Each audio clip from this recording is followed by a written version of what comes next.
Hi, welcome to Richard Kabili YouTube channel, and for today's tutorial, I will be teaching you on how to turn on and off allow repeat calls from contacts in Do Not Disturb on iPhone X. But first, kindly subscribe to this channel and don't forget to hit the subscribe button and the bell to notify you for the new updates.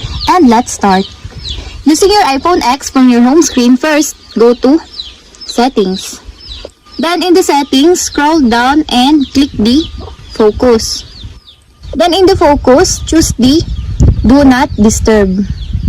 Then in the Do Not Disturb, click People under the Allow Notifications.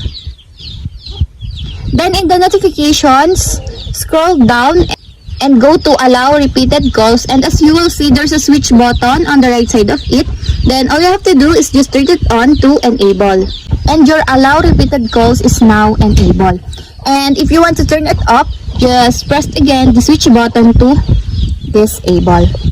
And that's it. We have successfully turned on and off allow repeat calls from contacts in Do Not Disturb on iPhone X. If you have a question, kindly comment down below and don't forget to hit the subscribe button and the bell to notify you for the new updates. And thank you for watching.